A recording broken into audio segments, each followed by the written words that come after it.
TCG Exclusive Archetypes have a rich history of having interesting concepts, being unique, and competitively viable. They're the only themes that we get well before the OCG, and personally, they give me a small sense of pride because when they're released, we in the TCG have to venture out and build them without any guardrails or influence from the OCG. They're truly our themes, well, at least for about a year. But in the past few years, the TCG Exclusive Archetypes have been consistently underwhelming to downright laughable as Konami pushes out flop after flop. I think now was a good time to talk about the state of TCG Exclusives and how the Yu-Gi-Oh community is currently feeling about them. For starters, let's acknowledge that while the past 4 to 5 years haven't been all that impressive, it isn't like Konami TCG is incapable of giving us all world powerful to absolutely magnificent themes from a competitive standpoint. For example, Burning Abyss, Cosmo, and Danger were all so strong at various points that these archetypes each receive multiple direct or indirect hits on the ban list, with cards like Cosmo Dark Destroyer, Siren Graph, Danger Nessie, etc, etc.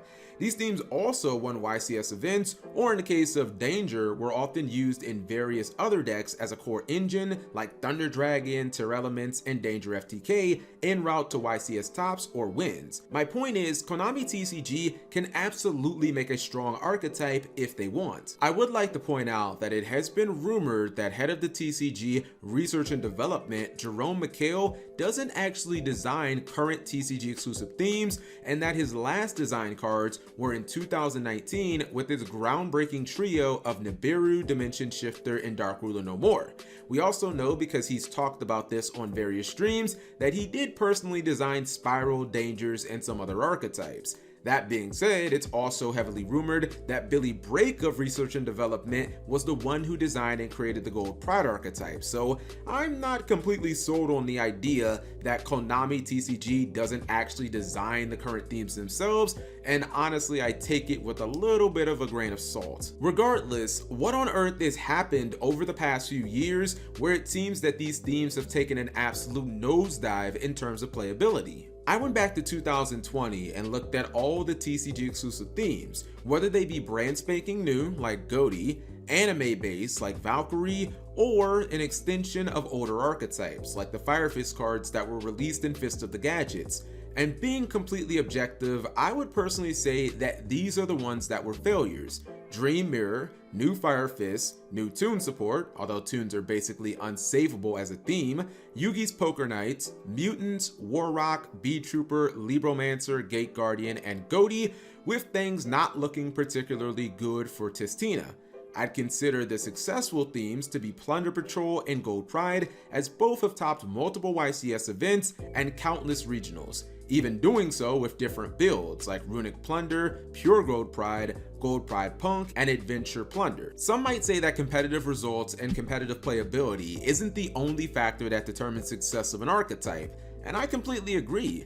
In fact, of all the TCG exclusive archetypes, my favorite is probably Mutant, either that or Gold Pride. So believe me, I take no pleasure in calling Mutant a failure, and in fact it actually pains me to do so because I basically have endless optimism when it comes to the archetype and how maybe one day it can become good if it just got a couple of new cards. Mutant obviously isn't the most competitive thing, but it's loads of fun to play and it can actually put up a decent fight sometimes when everything goes well. See, that's the blind optimism speaking right there. But there's two things here. Number one, I'm not sure how fun it is to play a deck when it's so unbelievably bad that it feels like you never have a realistic chance of winning, no matter how things play out.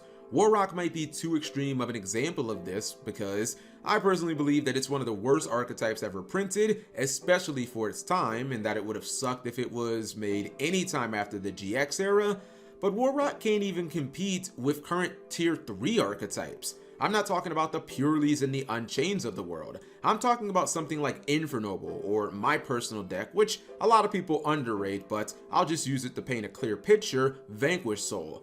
These decks might be considered tier 3-ish by a good portion of the Yu-Gi-Oh community, but they still feel like they're multiple tiers higher than Dream Mirror, Goaty, or Warrock. Second point, why can't a theme have aspects that make people like it, such as cool art, lore, and an interesting playstyle, and still be decently competitive at the same time. To me, it doesn't make any level of sense that they would have to be mutually exclusive. Competitiveness aside, I think another issue that players are having with a lot of the recent TCG exclusive archetypes is that they often feel like they're being rarity bumped to high hell. Well, technically they're not rarity bumps because the TCG is their first release, but I think you get what I'm trying to say here. These archetypes usually occupy an inordinate amount of secret and ultra rare slots, when for the most part, they objectively suck.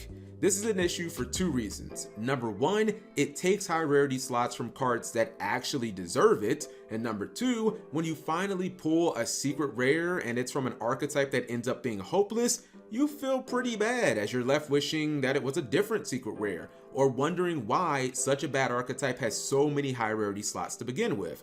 Gold Pride, while I obviously said was very successful, is a great example of this. The archetype to its name only has 14 cards, and yet 9 of them were released as secret or ultra rares. That's almost as bad as what Konami did to Vanquish Soul.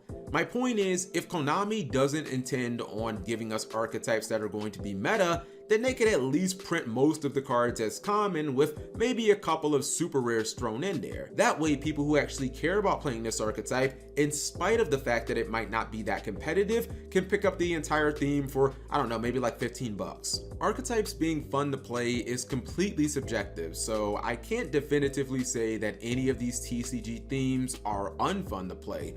Although I will note that it does seem that most of the TCG exclusive archetypes that don't fare well competitively also don't go on to garner large fan bases. Burning Abyss is a great example of this. It has a gigantic fan base and it's the pet deck, or a deck that holds a special place in the hearts of thousands of players.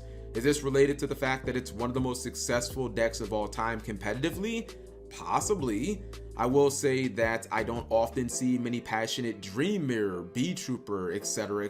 duelists, and often even their online groups aren't very active. For the record, I don't think that every TCG exclusive archetype needs to be Burning Abyss level, but I think that Konami needs to put more effort into making them more worthwhile, especially when half of the cards are going to end up being high rarity anyways. I think this can be done by either peeling back some of the restrictions a bit, like for instance how Billy may or may not have randomly added RNG into Gold Pride's best defensive card that can easily cause you to lose games and didn't really make sense in the slightest, as no other Gold Pride card has this type of effect, or how Mutant's best fusion card can't be activated in the battle phase despite the fact that it's a trap, and if you could activate it in the battle phase, it would have made it a lot easier to close out games while playing the deck. Konami could also go back to making OCG Premier cards specifically for TCG archetypes like they used to in the past, although fair warning, this did lead to cards like Beatrice the Eternal Lady, which has been at limited status for years,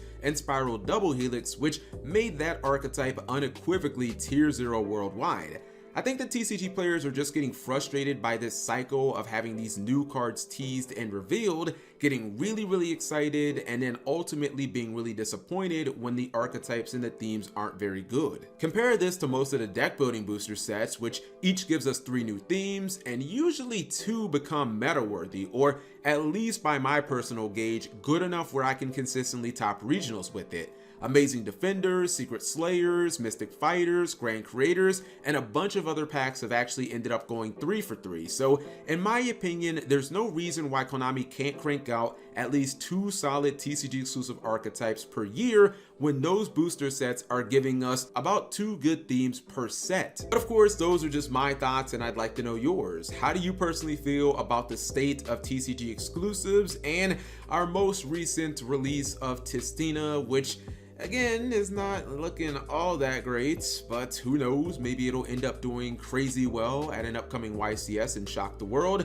I know personally I put a lot of weight in the playability of themes, but there could be a lot of people watching this video where maybe that's not all that important. Do you like the TCG exclusive themes that we've gotten in the last few years? Do you feel like they've been lacking, and would you like to see them possibly improved? Also, what's your favorite TCG exclusive archetype of all time? Once again, mine is, I'm gonna just go with Mutant because I find it to be the most fun playing, even if it isn't all that good. Anyways, leave that all in the comment section below, and thank you guys for watching as always.